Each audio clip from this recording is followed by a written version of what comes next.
West Bengal state university BA history honours 6 সেমিস্টারের suggestion নিয়ে আজকের এই ভিডিও। তোমাদের 6 সেমিস্টারে দুটো কোর কোর্স রয়েছে এবং দুটো ডিএসসি পেপার রয়েছে। এর আগে কোর কোর্স 14 এবং ডিএসসি 4 এর সম্ভাব্য প্রশ্নগুলো নিয়ে আলোচনা করা হয়েছে। আজকে ডিএসসি 5 বা পেপার 5, যেটা history of modern east Asia part 2, আধুনিক পূর্ব এশিয়ার ইতিহাস দ্বিতীয় ভাগ, যেটা কিনা শুরু হয়েছে 1919 খ্রিস্টাব্দ থেকে 1939 খ্রিস্টাব্দ পর্যন্ত। চলো দেখে নেওয়া যাক যে এই পেপার 5 বা ডিএসসি 5-এ কী কী সম্ভাব্য প্রশ্ন তোমরা পড়বে। সেই সমস্ত সম্ভাব্য প্রশ্নগুলো নিয়েই আলোচনা করা হবে আজকের এই ভিডিওতে। সুতরাং তোমাদের কাছে অনুরোধ, তোমরা ভিডিওটা প্রথম থেকে শেষ পর্যন্ত দেখো এবং এই চ্যানেলে যদি নতুন হয়ে থাকো তাহলে চ্যানেলটিকে সাবস্ক্রাইব করে নিও, যাতে সবার আগে এরকম ধরনের নতুন নতুন ভিডিও পেয়ে যেতে পারো।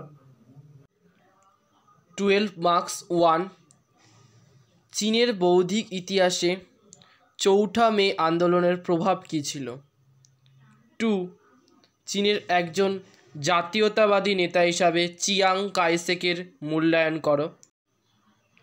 3, 1928 খ্রিস্টাব্দে নানকিংয়ে প্রতিষ্ঠিত জাতীয়তাবাদী সরকারের প্রকৃতি ব্যাখ্যা করো। 4, একজন কমিউনিস্ট নেতা হিসাবে মাও জেদংয়ের উত্থানকে তুমি কিভাবে ব্যাখ্যা করবে। 5, 1920 দশকের শেষ থেকে 1930-এর দশক পর্যন্ত জাপানের সামরিকবাদের উত্থানকে তুমি কিভাবে ব্যাখ্যা করবে। 6, জাপান কেন দ্বিতীয় বিশ্বযুদ্ধে যোগদান করেছিল। 7, ওয়াশিংটন সম্মেলন কি পূর্ব এশিয়ায় জাপানের সম্প্রসারণবাদকে স্তব্ধ করেছিল। 8 মার্কস 1, চীনের জাতীয়তাবাদ কিভাবে বিকশিত বা উত্থান হয় অথবা দিয়ে চীনের জাতীয়তাবাদের বিকাশে সান ইয়াতসেনের ভূমিকা বিশ্লেষণ করো। 2, কুওমিন্তাংয়ের মতাদর্শ সম্পর্কে একটি সংক্ষিপ্ত টিকা লেখো অথবা দিয়ে জাতীয়তাবাদী দল হিসাবে কুওমিন্তাংয়ের আদর্শ আলোচনা করো।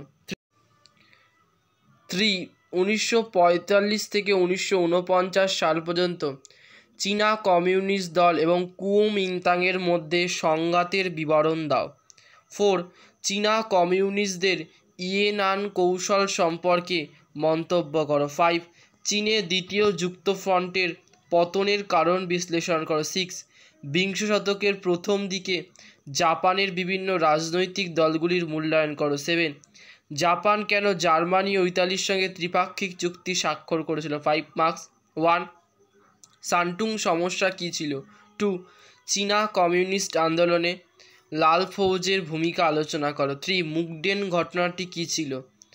4, ভার্সাই চুক্তি কীভাবে জাপানের পররাষ্ট্রনীতিকে প্রভাবিত করেছিল। 5, হিদিকি তোজো সম্পর্কে তুমি কি জানো। 6, দ্বিতীয় ইন্দো